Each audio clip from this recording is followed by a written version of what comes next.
melepaskan susuk ini, untuk melepaskan susuk itu, kita tidak bisa percaya kepada dukun yang memasang, lalu kita selesai. Tidak bisa.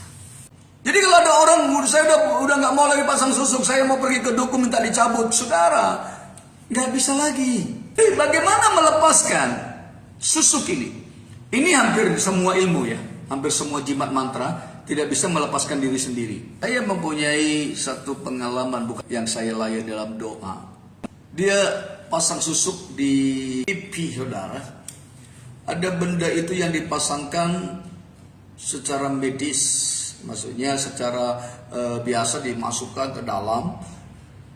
Tetapi ketika dia mau lepaskan operasi di dokter tahun lalu, saudara, itu dokter sarankan dibius dulu karena di rongsen ada benda besi.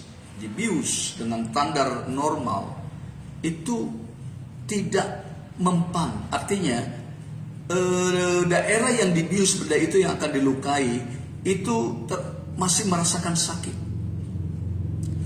Dia coba 2 kali lipat dosis, dites lagi masih rasa sakit.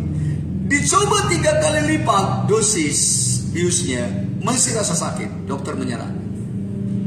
Saya tidak berani lagi lakukan ini, aneh. Ini tidak seperti biasa. Ini mustahil seseorang bisa ditahan bius dengan 3 kali lipat, tapi operasi tidak bisa dilakukan. Kemanakah bius yang disuntikan oleh dokter itu dengan dosis 3 kali ganda ditingkatkan? Saudara, setan yang ambil kekuatannya.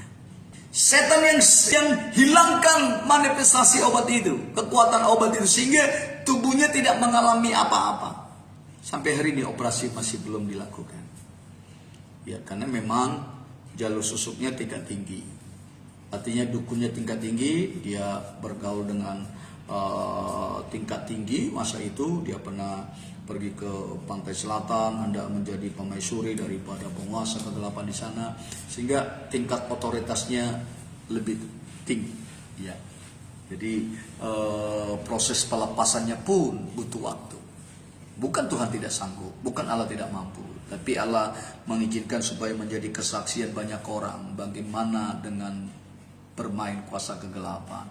Apa yang harus dilakukan supaya orang tidak lagi bermain dengan kuasa kegelapan. Bagaimana pelepasannya?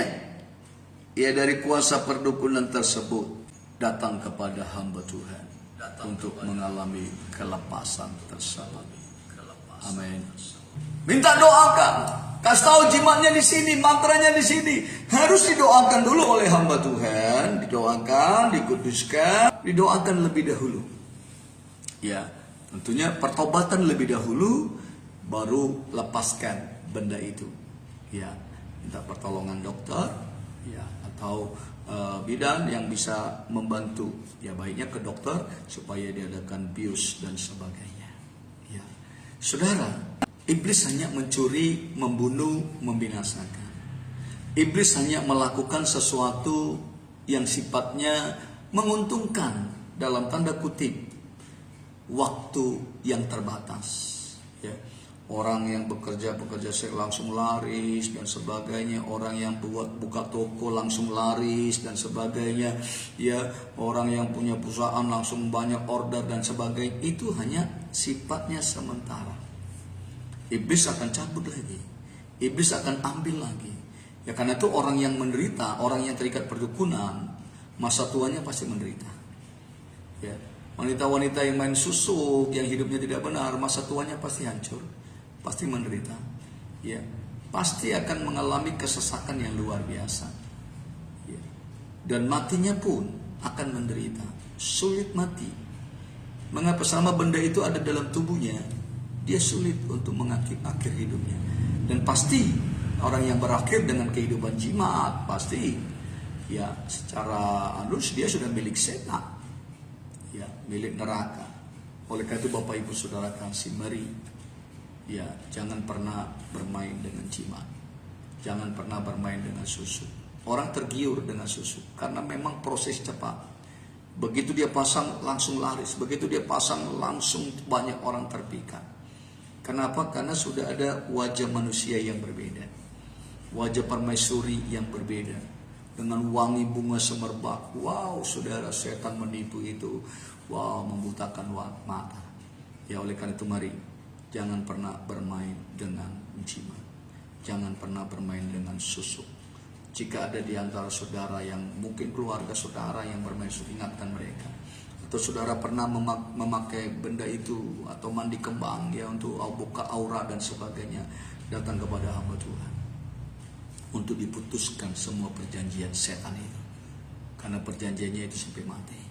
Ya, apapun kondisi kita, situasi apapun yang kita alami, mungkin suami selingkuh, mungkin istri selingkuh, mungkin mertua cerewet, mungkin anak hilang dan sebagainya, jangan pernah tanya kepada perdukunan, jangan pernah bertanya kepada kuasa kegelapan. Tanya kepada Tuhan, datang kepada Tuhan. Apapun situasinya, apapun masalahnya, jangan datang kepada kuasa